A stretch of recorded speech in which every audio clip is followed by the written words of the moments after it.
Alright, hello and welcome to another Why Would You Use. So, today we're going to be talking about the Telos Boltace. These weapons are pretty fucking solid. They are low-level, just crushers. Low-level enemies can't really deal with these weapons because of the way they work. They give you a nice bonus, like 20% bullet jump whenever you just have them, which is incredible. It's a really great bonus, actually, for these things to have. And otherwise, they just have decent stats. Their spin attack goes about 30 meters whenever you're using primed reach, which is hugely good, and ends up being the most effective way to use these is just to spin attack over and over and over, which, just advisorily, can be really tiring to actually do. Like if you're going, like let's say, like 30 minutes in a survival, real not fun to do that for 30 minutes, so I might suggest just like macroing that up.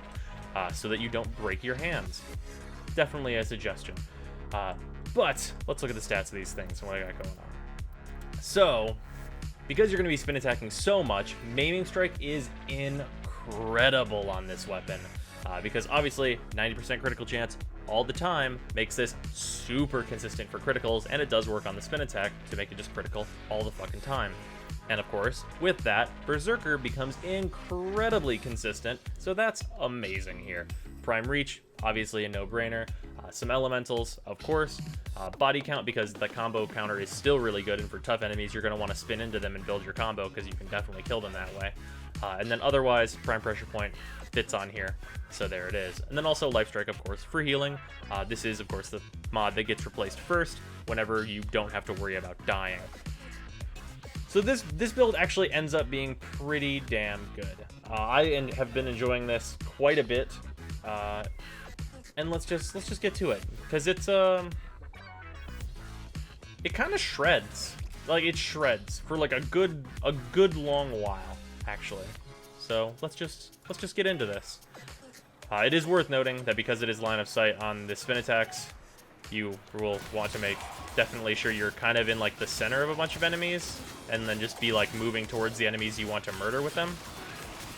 Specifically, of course, those guys, because those guys would reduce my damage hugely. Oop. There we go. You can see I can kick out some pretty fucking good damage with these spin attacks.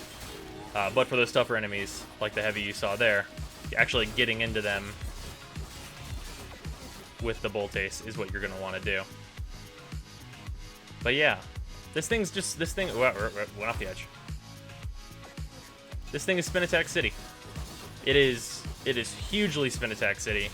And like this is the fucking dish with this weapon. Like this is just like a 30-meter spin attack, and that's like what you want to do. Like that's the fucking plan.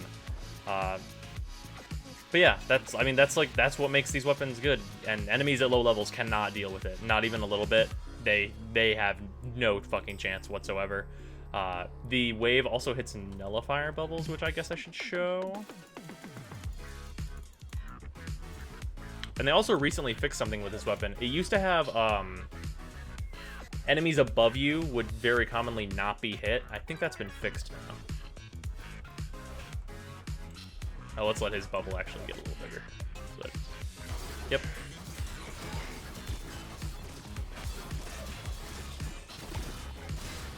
Yep, see, it does work.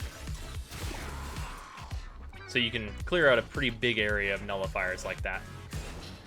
Useful for whenever things get real not great on the nullifier front.